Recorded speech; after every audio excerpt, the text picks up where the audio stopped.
Troy Boy here. Now, if you identify as Eldrazi gang, this video might be for you.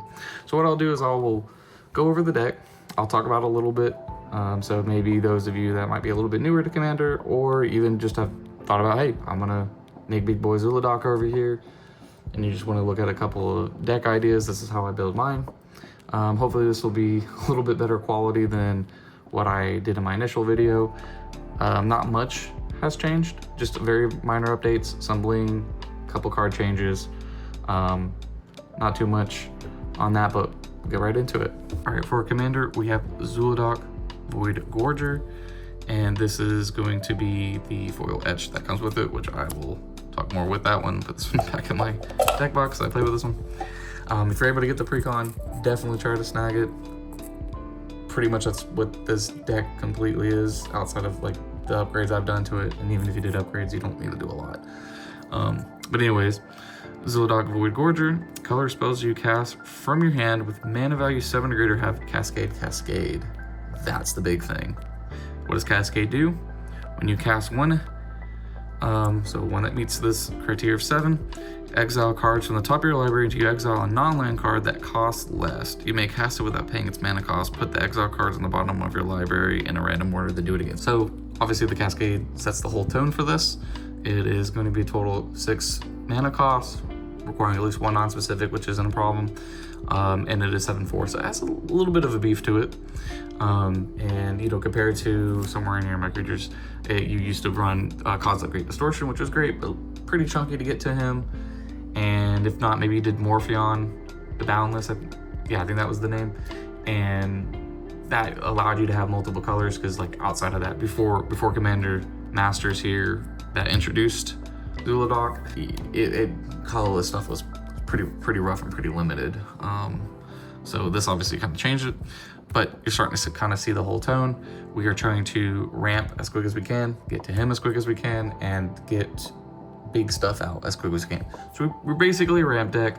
We do things a little differently than those mono green players, because we need the same. And of course, I just want to peep the tokens. I got the 2 foil Construct and City's Blessing, which is pretty sweet. It was this was a Friday night promo. Glad to have that. We will get into the artifacts. So starting off with Commander's Plate. Equipped creature gets 3/3 and has protection from each color that's not in your commander's identity, right? So obviously if it was white-black, anything red it would have protection from. Well, Zhulodok has no colors, so it's protection from everything in its identity. So, you know, we get a good way to protect it, and its equip cost is cheaper to the commander. So that's precisely what we want. Even if we had to equip it to something else, we still get the protection from it. Obviously the upside is going to be the higher equip cost, but just a way to protect our big chonker over here. And then Darksteel Forge. This might be a little different in most decks. This will still obviously trigger off of Zhulodok, which we'll probably just leave him in the corner here. You can let him peep at us the whole time.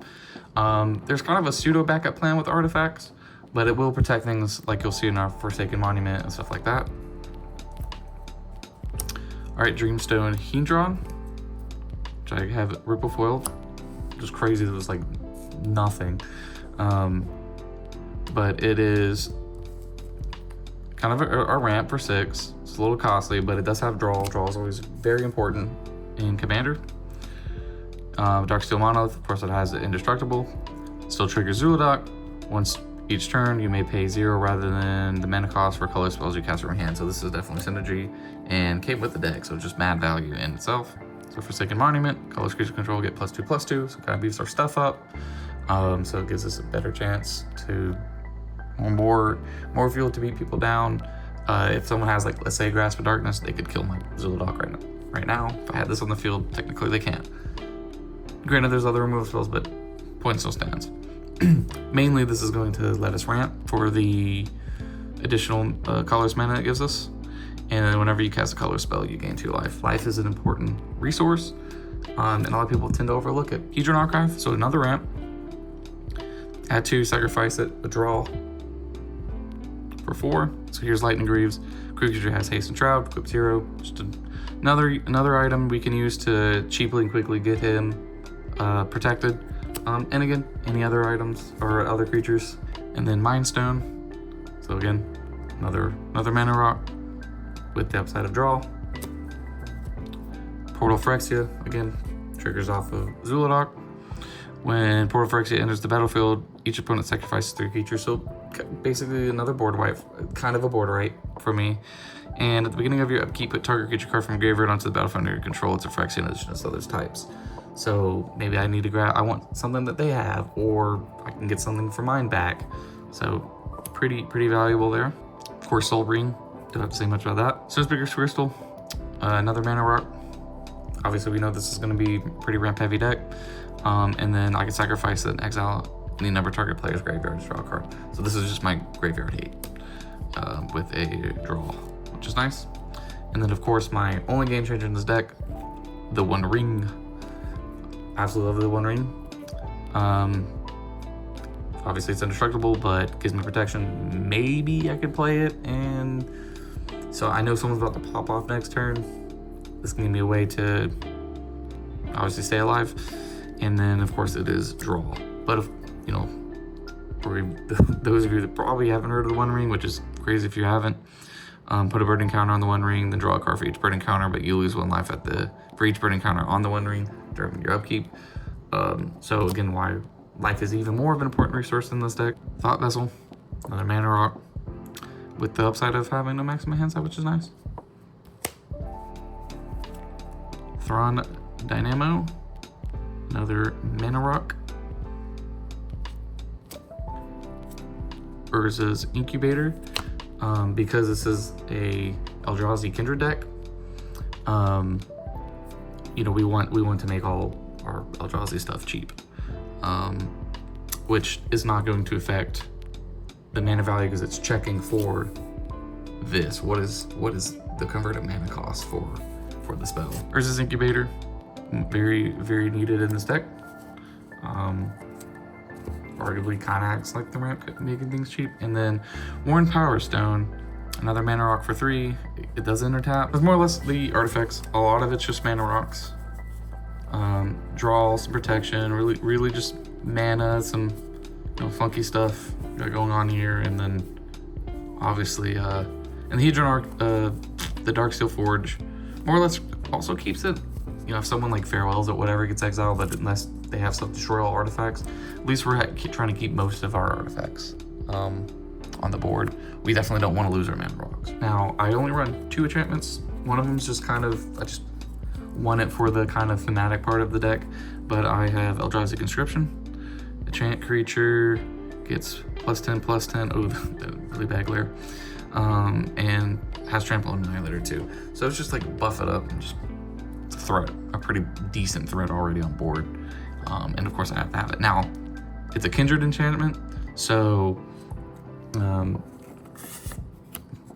remember Kindred, Tribal, they basically mean the same. Of course, Magic is switching it towards the terminology to Kindred versus Tribal. Not, I think they ever probably called anything Tribal, but you might hear it colloquially called Tribal. But the Urza's Incubator does affect this. This is still considered a Eldrazi type.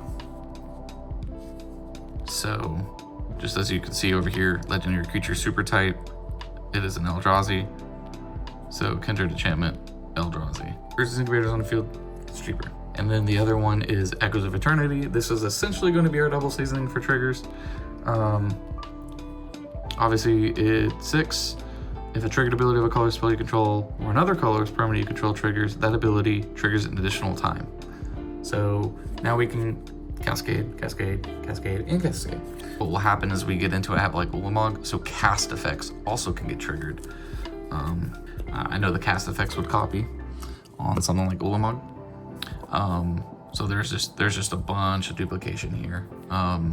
If something happens on field, it's just our double seasoning ability, so you can already tell it's gonna get pretty funky when this lands. And then whenever you cast a color spell, copy it, you may choose new targets for the copy. So I have colorless removal, so I can attack that. So yeah, it's not gonna get any triggered abilities because there's no triggers when you. It is not a triggered ability. It is just spell being cast on the stack. But if I have removal, like let's say like Warping Whale, I can now copy that. I can copy the spell. But yeah, if a triggered ability of a color spell, so this would be in case Ulamog. Actually, do I have that on here? So like the cast effect of this is a draw 4 cards. You cast this trigger. That is a triggered ability that would get copied. And then of course, or another color's permanent would be like Zhulodok, so cascade, cascade, cascade. And whenever you copy a color spell, so you may choose new targets for the copy. But it's any color spell, so you can cast another artifact. Well, you can have you're gonna have 2 artifacts now come in, and you're gonna have the original one and the token. This gets copied. Anything gets copied. So this is just a pure threat in and of itself. And then of course, if it has a target, you choose targets for it, like Orbit Mill. It's gonna do creatures, but this was next on the stack. So we're gonna go over the sorceries again. Kindred sorcery.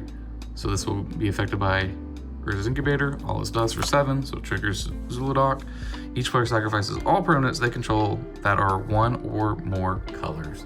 So this is our board wipe that doesn't affect our side of the field, which is extremely awesome. Board wipes are great. Rise of the Eldrazi, triggers Zhulodok.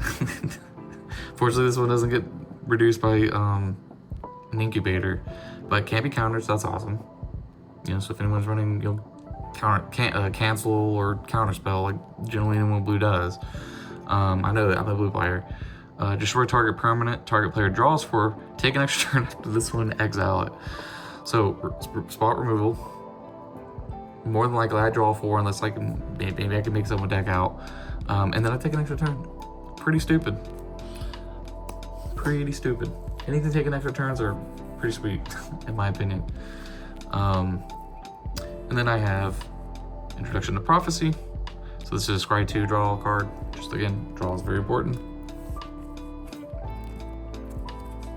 Environmental Sciences, search the library for basic land card reveal, put it in your hand to gain 2 life.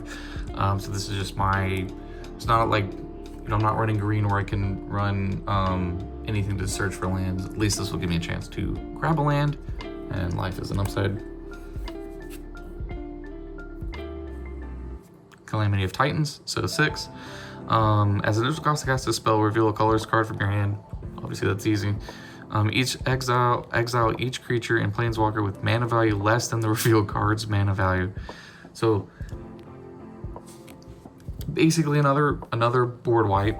Generally that's going to get rid of pretty much anything. We're probably going to have something pretty chunky in our hand pretty easily. Now, is it as good as all dust because it's all permanents?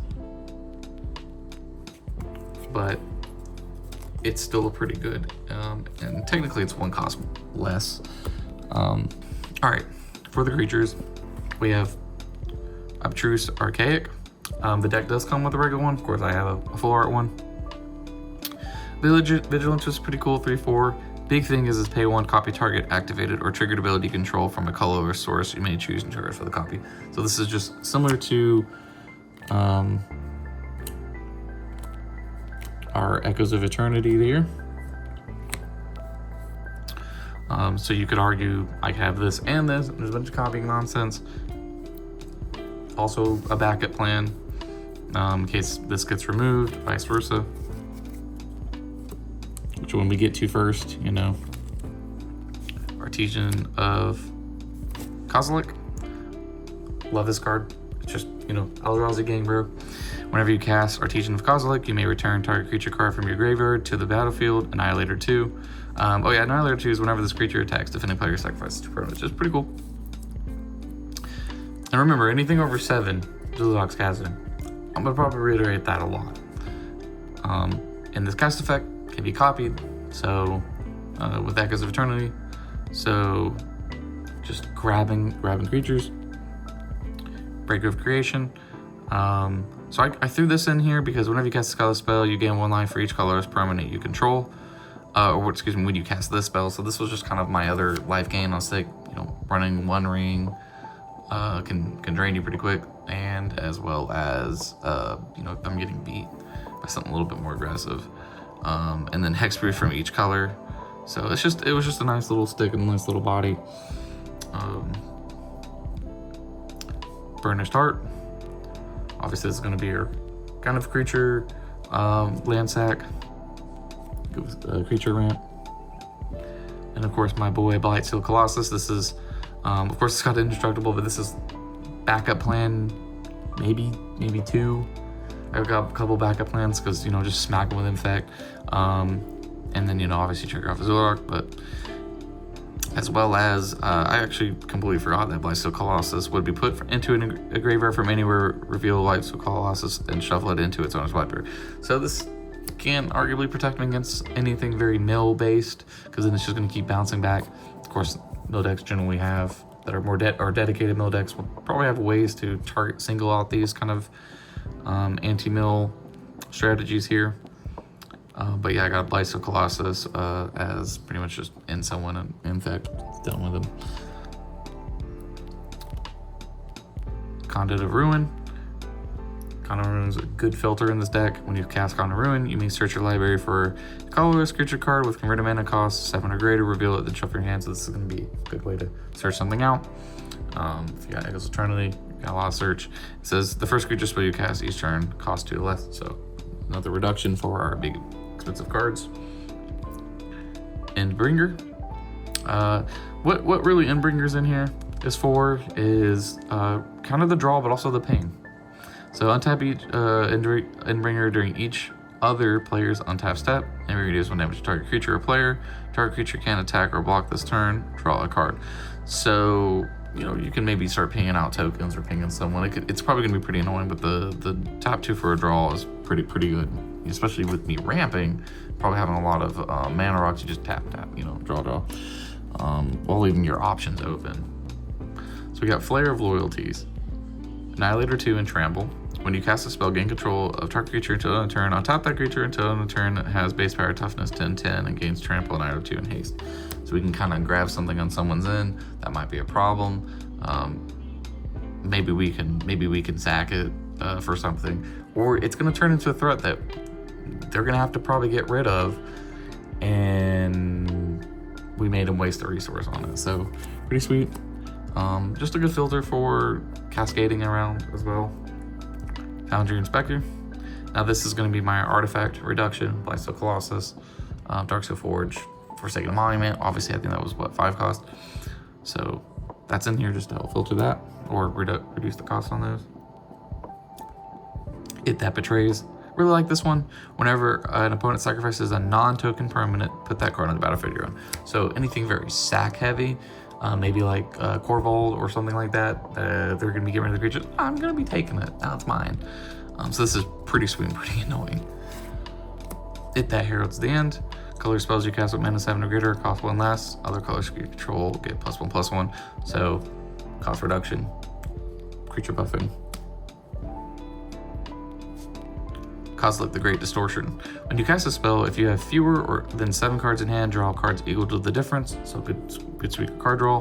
Spell with Menace. Discard a card with mana value X, kind of target spell. So there's a bit of an option with that second text, but probably not the most I'll probably be using it for. So what you can kind of already tell so far with the deck, pretty much just what you would expect out of like a Goblin deck, a Dinosaur deck, in this case Eldrazi. You know, just very kindred decks that just trying to synergize very well with each other and their card types or creature types. And in this case, we're just ramping Eldrazi. And we have just benefit on Colorless and just cast a bunch of cast effects. Matter Reshaper. I'd keep this in here. I was running something with this in Standard, and it was just a lot of fun. You just kind of keep it out there. It can be pretty annoying to just swing with, and if it dies, you know, I get a possible upside of either putting a card in my hand or a permanent card with 3 or less.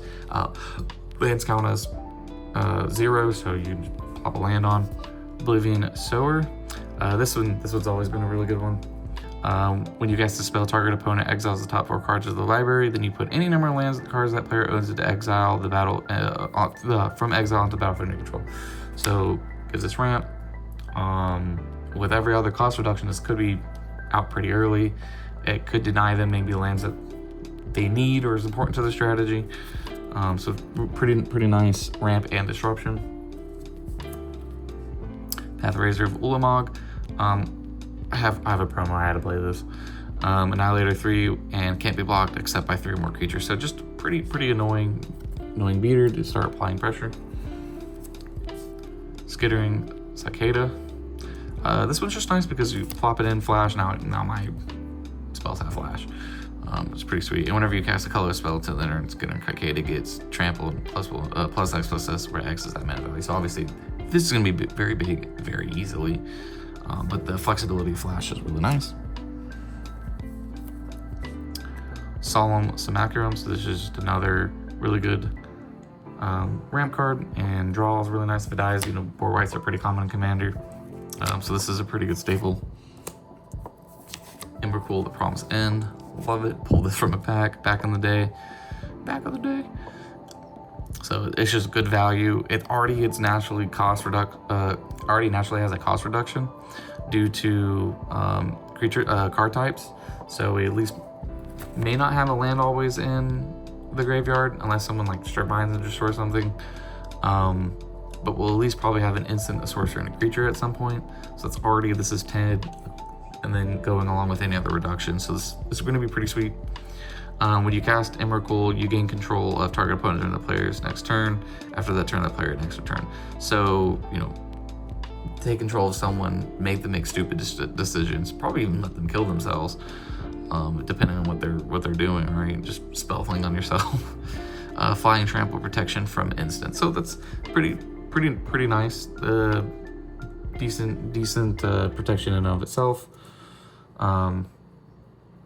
You know, most probably a lot of good removal is either going to be an instant, right?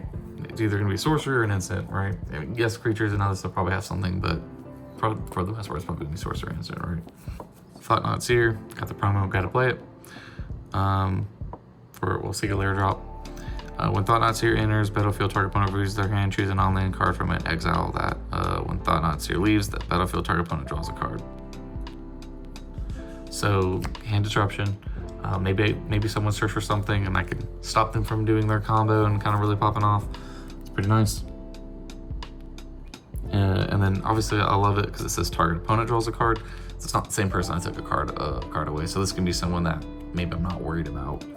Void Winnower. This is just a really sweet overall card. Your opponents can't cast spells with even converted mana costs. And then your opponent can't block with creatures with even converted mana costs.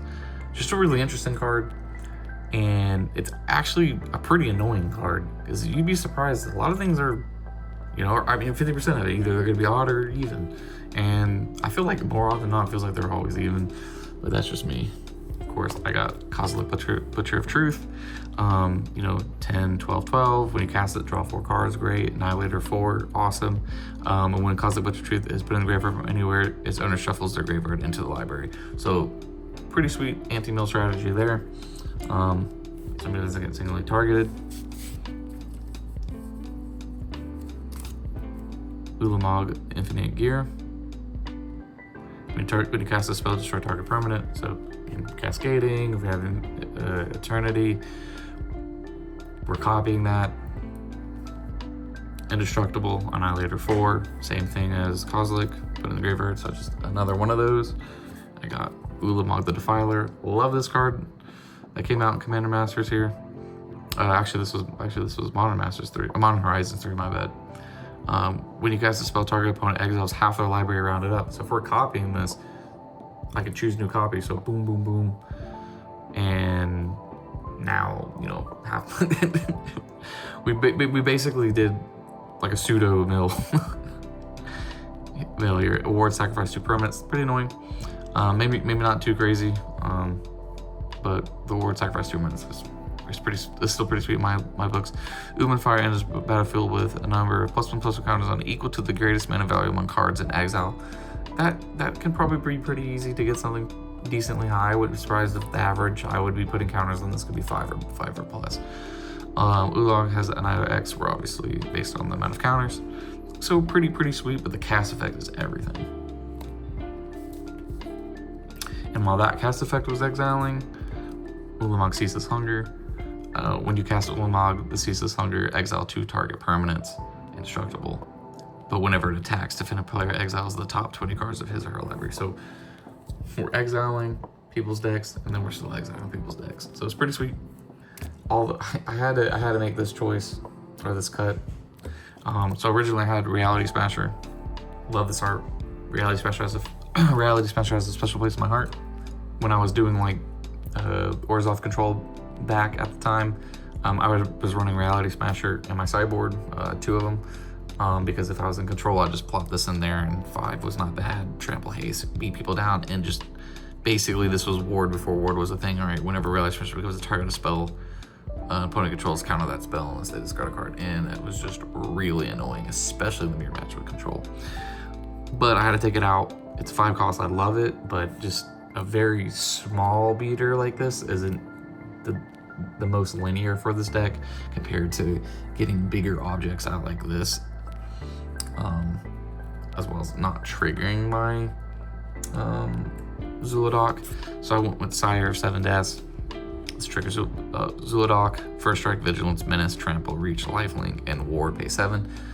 This is just a little bit more well-rounded already, and I think just playing more with this energy with Zhulodok, of course. In Commander, you want to try to be as linear as possible. So that's what I'm running, Sire. So for instance, we have Desecrate Reality. So 7 cost instant. Obviously, you know where this is going. For each opponent, exile up to 1 target permanent that player controls with an even mana value. So that's pretty sweet. And then Adamant, if at least 3 colorless mana was spent to cast a spell, which obviously that's going to be the only mana in this deck. Return target permanent card with an odd mana value from your graveyard to the battlefield. So that will be like my Void, but nowhere. So this works really sweet with it. Warping Whale, 2 cost. It's just a really good. Obviously, this was really good modern in the Eldrazi control deck. Choose 1 exile target creature power or toughness 1 or less. That should have a lot of targets. Counter target sorcery spell, so pretty sweet. Counter board wipe. Create a 1/1 colors Eldrazi Scion. So maybe I can make a play. I need the Scion for ramp. So this can turn into ramp. So pretty easy resource utilization there. Next, Titan's Presence. So this is just a really good removal. Has additional cost to cast Titan's Presence. Reveal a colorless creature card from your hand. Exile target creature if its power is less than or equal to the reveal card's power. So prior to the pre-con deck with Zhulodok, there was a lot. I say pre-con deck, but the Command Master set, there wasn't really a lot. So sometimes you would whiff on this. Obviously, as you can tell, there's going to be a lot of availability here to search for good stuff or have better quality stuff because there's better synergy. So Titan's Presence is a pretty sweet removal, as well as like you don't have to reveal like big boy, you know, like maybe they don't think you got a Lumog in hand next turn. So there's a bit of bluffing you can make here. And then good old Kozilek's Command. Those of you modern obviously know about this card. Pretty sweet. Choose 2, target player creates X colors Eldrazi spawn. So maybe you're making some big plays. That's a pretty suitable ramp. I mean, even if you're just tapping on turn 3 and getting an Eldrazi spawn to be able to start, maybe speeding up the Zhulodok up here, for example. Target player scries X, then draws a card. Exile target creature mana value X or less, and exile up to X cards from graveyard. So there's just so much, and you get to choose 2. Just so much good. Our colorless Cryptic Command is just so good. Spatial Contortion, just a pretty sweet removal, -3. About it. I mean, you can use it to kind of buff your creature up a little bit, but in most cases I've been using it for removal. And then Scour from Existence. Now, beforehand, I would not have this in the deck. Like, if I was back in where I had Kozilek and I was making... This was just a really expensive exile target. I mean, exile target permanent's awesome. That could be anything. But it was just so... It wasn't as great in its value.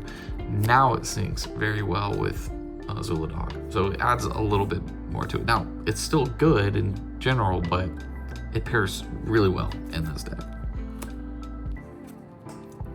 And then Null Elemental Blast. I wanted a 1 cost kind of instant here. Choose 1 counter target multicolored spell or destroy target multicolored permanent. So a little bit of condition there. but in most commander decks, you're probably going to run into something like that. So I felt like Null Elemental Blast was just really, really fitting of this deck. And then our pretty much, other than Warping Whale, this is what our only second counter. Counter target spell or ability that targets a permanent you control. This spell costs 7 less to cast if it targets a spell ability that targets a creature you control, power, sever, or graver. So protect Zhulodok, protect just about anything in this deck. So a very, very good, basically, Force of Will, just counter. 0 cost at us. But it still triggers Zhulodok. So, very awesome. I think y'all see the kind of madness that's going on here. Just get to big Eldrazi as quick as possible and have a bunch of triggers and just a lot of sadness. That's what we want. For sadness for our opponent, I mean. Alright, now we're gonna have our Planeswalkers, Karn Liberated. Triggers off Eldrazi. I just think this is really good. Target player exiles a card from the hand. A little annoying hand disruption. Exile target permanent. Good removal. Restart the if we ever get this off, it would be funny. Restart the game, leaving in exile all non or permanent cards. Exile with Karn Liberated, then put those cards on the battlefield in your control. That'll be extremely funny if I ever get that pulled off. Of course, Karn, the Great Creator, which that's crazy how expensive this card is now. This is just a beautiful card in general. Activate abilities of artifacts your opponent control can't be activated. Nutty in itself. Until your next turn, up to 1 target non-creature artifact becomes an artifact creature with power and toughness, each equal to a converted mana cost. So my Hedron Archive, that's 6. Now it's a 6/6. With Darksteel Forge, it's indestructible. Darksteel Forge, now it's an 8/8 that's indestructible. So kind of a slight backup plan with the Darksteel Forge is going to be essentially this artifact beating deck, which obviously with Karn, Scion of Urza, but don't want to get too ahead of myself yet. And then you may choose an artifact card you own from outside the game or in exile, reveal that card and put it to your hand. So the -2, it's already pretty sweet. Grab whatever. This commander, so I'll just run to my room real quick and go, let me check my collection real quick. So you can do some goofy stuff. And then, of course, Karn, Scion of Urza. Now, this could be something else, but I wanted to have just a slight backup plan, which in testing Tabletop Simulator, I did achieve once. Because it was -2, create a 0/0 colors construct artifact creature. Your token with this creature gets +1/+1 for each artifact you control. So with Darksteel Forge and pretty much everything else, I'm hoping with the mana rocks they will be rather chunky, so they'll be a force to reckon with. So the idea is to kind of have just to be able to generate very high level creatures, and just kind of just create this wall.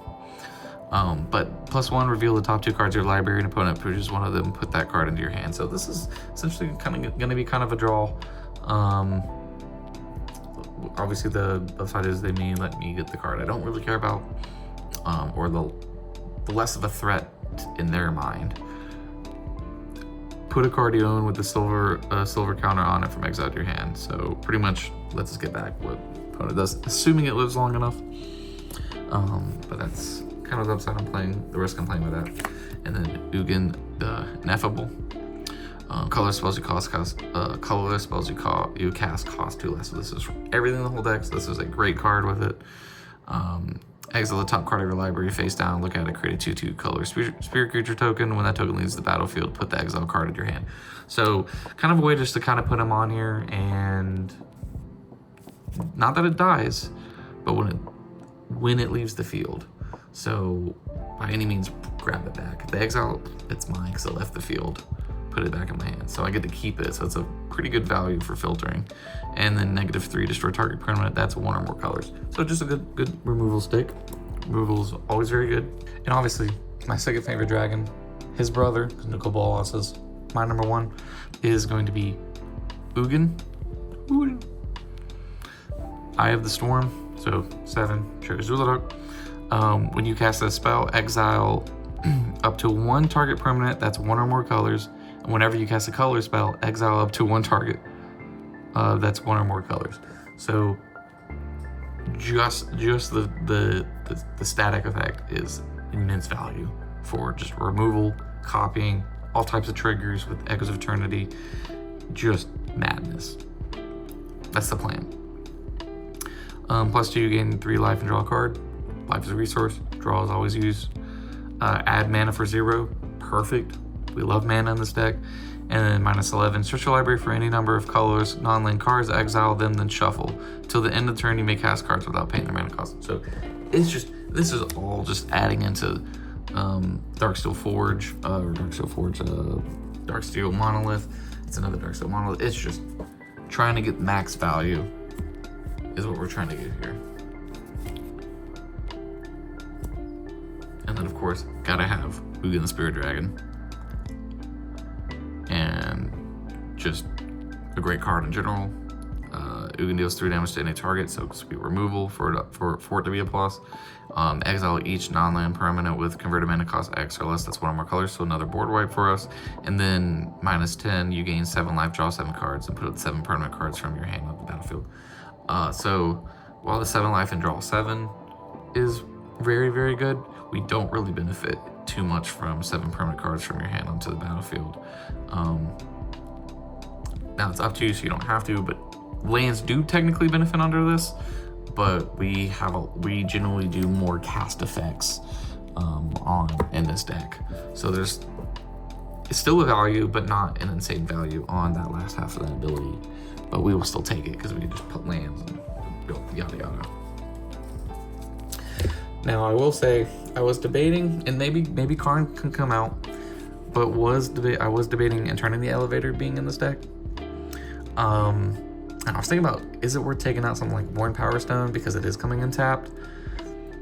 Yes, I do have something like Foundry Inspector and Color Spell, so maybe this is worth it. I just felt like maybe Worn Power Stone, because it's 3 and it's on a lower mana curve, that might be a little bit more important. This is giving you 3, and the station ability, like just with Zhulodok alone, I can do this in 3 turns. So it's still something considering, but I might just leave it out. Let me know your thoughts. And then the other one was Ultima Origin of Oblivion. This is probably not what I'm gonna do. It was a thought. Again, let me know in the comments what y'all think. It's flying. It's a 4/4, and whenever you tap a land for colorless mana, add an additional one. So that's the big thing, was it being our mana producer, but doubling that. So a very good effect. Now this other ability here is really good. Now I do have to attack with it, but whenever Ultima attacks, put a blight counter on target land for as long as the land has a blight counter on it. It loses all land types and abilities and has a tap for colorless mana. So this is a really good start denying them their utility lands, maybe even ramp lands that are non-basic. So that could be pretty annoying. And even if this leaves the field, I actually check the rulings and even the Facebook for that. If this leaves, those Blight Counters effects still go on, because it is not conditioned to this being on the field. So pretty annoying. I just don't get a lot of benefit. Similar to my thought on Reality Smasher, it's not triggering Zhulodok. This isn't Kindred, so it's not getting any cost reductions outside of Ugin Ineffable. But I don't know. It's still a thought, but probably not. Eternity Elevator is one I still think that might be a strong contender in this deck. All right, next up is lands, but I will say before I get to it all, I did not pull Petrified Hamlet, the new Secrets of Strixhaven card. That is a really good card that I will put in this deck. It is whenever this land enters, choose a land card name. So maybe someone's running like Blink Moth Nexus. I don't know. And let's say you name it. Activate abilities of sources with the chosen name can't be activated unless they're mana abilities. So that's a really good land denial card. You know, outside of something like Strip Mine, which we lose a land, or something like Demolition Fields if we're not a landfall center deck, that's a resource we may not want. We may not want to lose a land. Granted, yes, we will get a waste, for an example. But so will the opponent. So it may, you know, Demolition Field still good, but it may not be as necessary. Maybe they also has Indestructible, but I think Petrified Hamlet has a lot of utility. Is very good for this deck. All right, so we have Amonkhet Raceway, start your engines. Add 1 non-specific. Now if I have max speed, target creature gains haste on the turn. So that's a pretty good upside. Obviously, the start engines, if you're familiar with that, which I realize I need to get the token for that to keep track of that, so that I'm gonna have to do that eventually. Basically, start engines gives you the ability for the first time. It is stat-based action, so this all happens immediately anyway, and it goes to 1. And then whenever one or more opponents lose life during your turn, your speed, if your speed is less than 4, increase it by 1, and it only triggers once each turn. So like, go to combat, swing, you can trick it. So this isn't something super to focus on, but it has the potential upside depending on the game goes. So it's just like making just some use out of the land. Arcane Lighthouse, it came with it. This is such a good card. It's oddly expensive for this uncommon. Add 1 colorless, right? And pay for 1 until the entering creatures your opponent control lose hexproof and shroud, and can't have hexproof or shroud. And that's awesome. So if that resolves, they can't add it, doesn't matter, they lose it. Good way to deal with problems. Most decks probably will have this. Arch of Orkaza.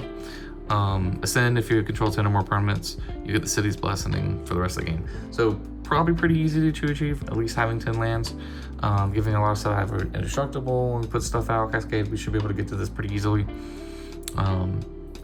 Obviously pay 5, draw a card, so again, draw very, very useful.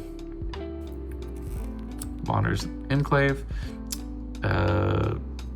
Obviously everything in this deck is going to be colorless producing. And draw a card, active its ability if you control a creature with power of 4 or greater. Super easy to do that. So again, more draw. Even if it costs 3, but that potential upside, Cavern of Souls. Of course, gotta have Cavern of Souls. So we get to ban Eldrazi, and they don't get the counter, or Zhulodok, they don't get the counter, or Ulamog, or Flare of Eternities, whatever. Yeah, Flare of Loyalties. Crystal Grotto, just Scry mechanic, pretty good. Don't care about this last ability, but Scry is always really nice. Darksteel Citadel, someone with Indestructible just wanted it. Eldrazi Temple, of course, from my secret layer drop. At 2 mana, spend this mana only to cast colorless Eldrazi spells or activate abilities of colorless Eldrazi, so obviously Eldrazi specific. Eye of Ugin, and this is, even if we can't tap it for any mana, it is giving everything a cost reduction of 2 for colorless Eldrazi, so in theory we are getting 2 mana out of this. But it does have a sweet upside of search your library for a colorless creature card, reveal it, so search for something we may need. To pop off, right? Guildless Commons, really good.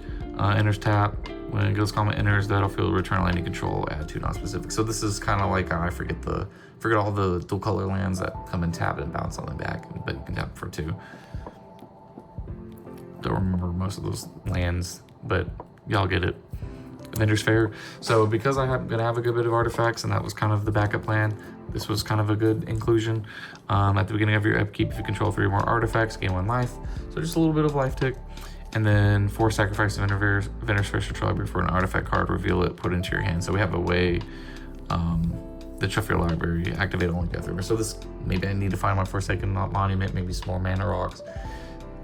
So once you can satisfy the condition, we have a chance to kind of dig for something we may need. Majoring Network. Really, this is what it is. It's going to be kind of similar to the Elevator, which is why I was kind of heavily considering it, because we're going to do kind of something similar with Majoring Network. So any leftover mana, we're going to have them put a counter on it. But we can remove any number of storage counters on Majoring Network, and then add colorless mana for each store counter. So we're kind of doing like the station. We're eventually trying to prep with the station Eternity to add mana based on the number of charge counters on it, which we can add as much as we want. So very, very nice to kind of, you know, we're probably never going to tap with Void Gorger, so at least for Eternity Elevator, maybe I should include it. We can tap and use this, you know, utilize this resource. And then I got Hidden Grotto, so just another, this is Surveil, but kind of similar to our Scry. Do we need it, bin it, whatever. Maybe we need a board wipe, not sure. And then Sanctum of Ugin, I was trying to find where this was at in my collection, so, but I did find it. It's really good. Whenever you cast a color spell converting mana cost 7 or greater, you may sacrifice it if you do search your library. So just a good search. I mean, yes, it sacrifices itself to search it, but we don't have to tap or do anything else. It just triggers when we go to do something. So pretty sweet there. You know, maybe with our Axial Monolith, we cast them for free. We can get a benefit from doing this, and you can technically still tap it and float it, so you're still getting the upside of still tapping it. Still get the upside for producing mana. And then Zephyrian Void, so scry, just more abilities to go through your deck. And realized I was going for the bottom. Mirror Pool. Enters tap, but we could pay 3 and sacrifice to copy target instant source spell you control, so maybe we need copy removal, whatever you're targeting, all right? Or pay 5, sacrifice it, create a token that's a copy of target creature you control, so that might be pretty sweet. If they're, well, like that technically could be copying the Thought Knots here, you know, getting that trigger off that ETB. Magunda Raceway, so just like Amonkhet, this is another one. But this is going to give us, once we reach max speed, 2 additional mana, so eventual payoff. Nephalia Academy. So if a spell or ability opponent controls causes you to discard a card, you may reveal that card and put it on the top of your library instead of putting it anywhere else. So this is just another kind of anti-mill. It's a good slot, might as well have it.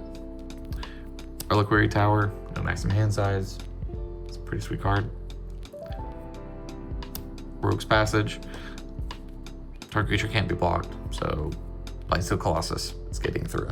So giving that this is Colorless, this allows a lot of this to be we have a lot of flexible spots in our land. Scavenger's Ground, exile graveyards, another graveyard hate. Seagate Wreckage, draw a card, activate it only if you have no cards in hand. So we could run out of gas, so it would be pretty nice to be able to benefit from that.